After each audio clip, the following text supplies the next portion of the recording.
Hello, everybody. This is Professor Powers. Welcome to Chapter 1 PowerPoint. This is the Intro to Microbiology Part 1 for Week 1 of this course. All right, so we have two learning outcomes to start with. List the various types of microorganisms and identify which are cellular and which are acellular. So we're going to get into that now. One of the things that we always talk about when we have the first class of a new discipline is what does the name of the course mean? Microbiology. And as you might know, micro means small. So when we're talking about microbiology, we are talking about the study of, or the ology of microbes or small things. Okay, so micro means small, macro in comparison means large. So essentially we are looking at organisms that are too small to be seen without magnification. So what that means is we can't see it with the unaided eye. I can't just see it with glasses or no glasses. I just can't see them. Now, when we take a look at microorganisms, we can talk about the cellular things. So let's start there on the right-hand side of this figure. So the number one thing that you're going to probably think about when you think about microbiology are bacteria, beneficial bacteria, pathogenic bacteria. So bacteria are cellular. So that means that they are made of the three features that we consider to make up a cell. And what that is some genetic material, DNA, as well as a plasma membrane that encloses the cell, as well as the cytoplasm. And this is like what we call the cellular goo. It is going to suspend the organelles in the cell. So bacteria are small. We just talked about that. On this figure, it gives us a relative size of these organisms. So these things are on the scale of 1 micrometer, okay? Or if we're thinking about nanometers, 1,000 nanometers. Okay, let's take a look at the cell just below the bacteria. These are eukaryotic cells. So animals, plants, fungi. Of course, humans are animals. We are all eukaryotic cells, are made up of eukaryotic cells. So we still have the DNA, the plasma membrane, and the cellular goo, or the cytoplasm. But what we have are some additional membrane-bound structures inside the cell. So this makes us more elaborate. It also makes our cells much bigger. So if you take a look at the figure on the bottom right-hand side, it says that our cells are on the order of 10 micrometers or 1,000 or 10,000 nanometers. So these are the cellular kinds of microorganisms that are frequently talked about. And then on the left-hand side of the figure, you see acellular microorganisms. Now, to call them an organism is likely a stretch because scientists still don't classify either the prions or viruses as being living things. So that kind of gets us outside of our topic right now, but essentially, let's take a look at the acellular prions. These are infectious protein particles. So, okay, doesn't have the three features of a cell, no plasma membrane, no DNA, no cellular goo, but they do have they are infectious proteins. So yes, they are micro in nature. They're not really considered living, but they do cause harm to life. And the second thing there on the bottom left are viruses. So we've all had experience with viruses. Viruses have a way of using their own, I'm going to call it chemical cellular machinery, to hijack our DNA and RNA for its benefit. So they can't reproduce on their own, and they don't have the three features of a cell. So we kind of put them in they're acellular, but again, they cause harm to living things. So if we're looking at the acellular things, we see that proteins are on the order of 10 nanometers and viruses on the scale of 100 nanometers. So if we were trying to go from smallest to largest, looking at this figure, you'd likely say prions, and then we have viruses, then we have bacteria, and then lastly we have our eukaryotic cells. Okay, So this is likely a review for some of you, which in my experience, review always gave me an enhanced understanding because I had a class before that helped me understand that and I knew it and I memorized it and had to take it or use it on a test. It's just good to review. So our eukaryotic cells tend to be larger than prokaryotic cells. We know them best in plants, animals, and fungi. And the last group are protists and protozoa.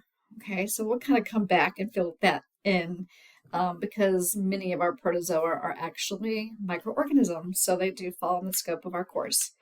As I showed you in the last figure, our eukaryotic cells are going to have these specialized membrane-bound structures inside their cell.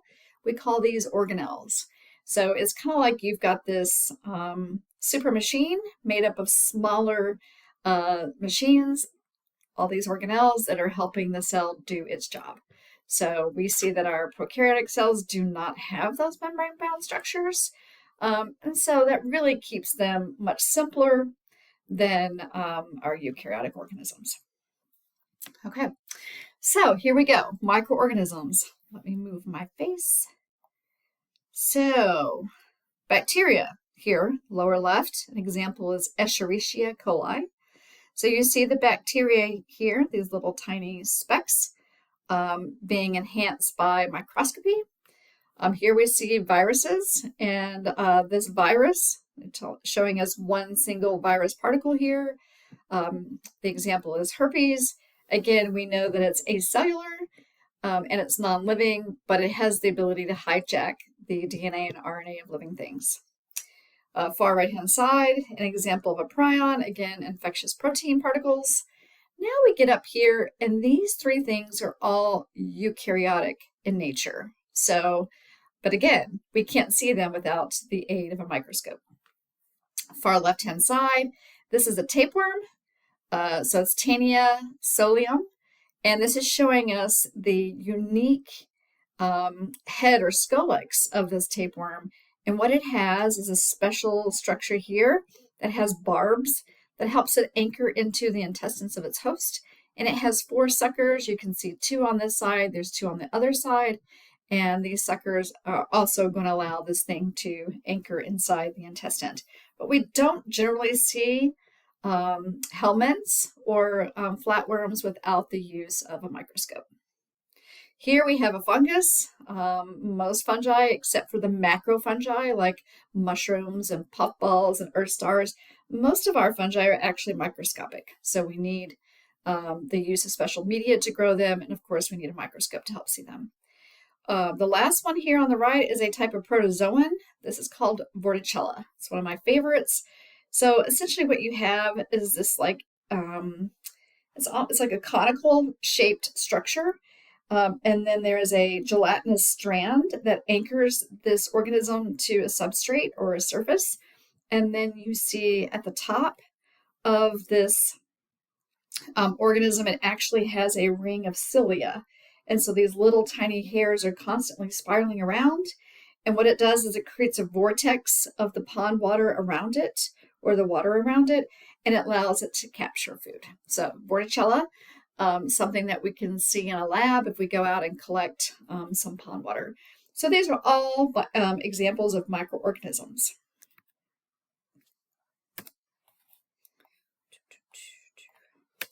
All right. Just some other kind of characteristics of microorganisms. Microorganisms or microbes are easy to study.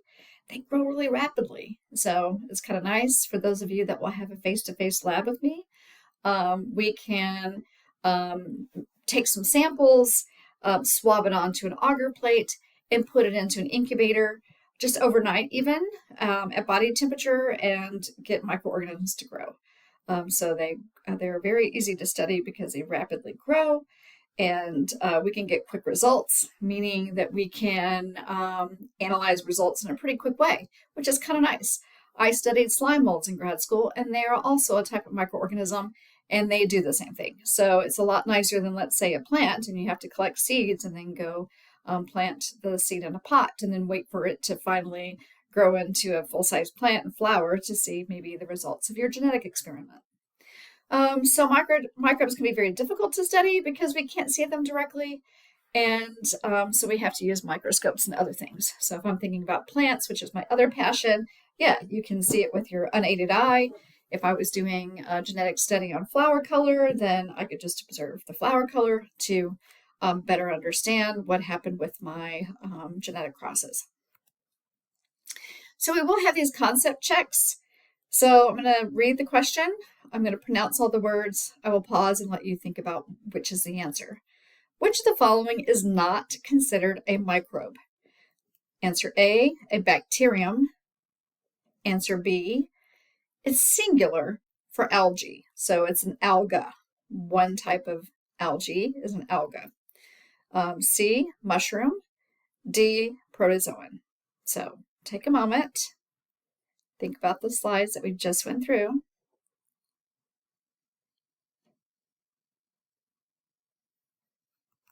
Okay.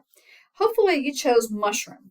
Now, how I would approach this is, even if I wasn't sure what an alga was, I didn't show you a picture of an alga, but maybe you remembered that I said mushrooms are a type of macrofungi. Mushrooms you can see, you can cut them up. I had some in my breakfast this morning, but the other three we cannot see. So there's always two different ways to kind of attack a question: what you know, or what you know, or process of elimination. So you may not know for sure, but you may know what it's not. Okay, moving on to learning outcomes. State some of the important positive ways organisms have shaped our planet, and explain the theory of evolution and why it's called a theory. All right, so this is a big story. The Earth is something like 4.7 billion years old. And when we go back into the fossil record and we take a look at when bacterial type organisms first appeared on the planet, it was about 3.5 billion years ago. So there was at least 1.2 billion years when things were happening. And at that time, when we see that the first bacterial type organism was in the fossil record, it likely meant that there were tens of thousands or hundreds of thousands of years of process for the conditions to get where it was, so that those first microorganisms could evolve. So our bacterial type organisms stayed on the planet doing their thing, evolving until 2 billion years ago. So again, they were the loners on the planet for about 1.5 billion years. And at this time, we called these organisms prokaryotes. So those are ones that we can relate to as we know today, as we looked at the figure in a previous slide. So prokaryotes do not have a true nucleus.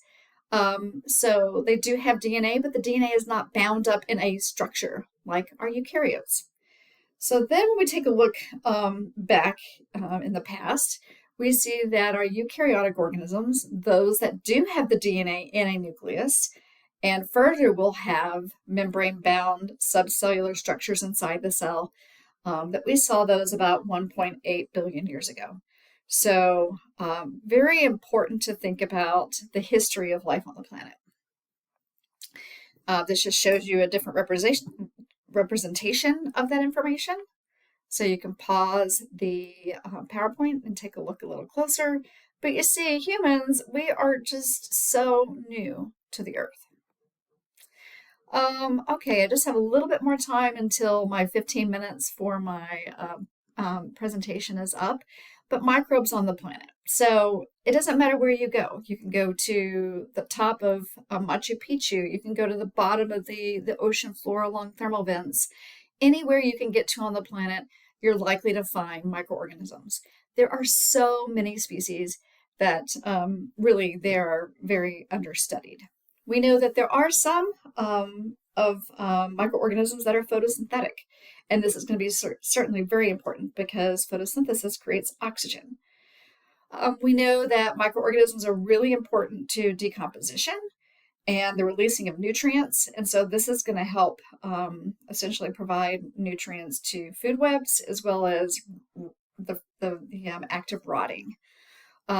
Several of our microorganisms are going to form symbiotic relationships with us or with other organisms, including plants and fungi, and we call this symbiosis. So we have Escherichia coli in our intestines helping us digest solid matter.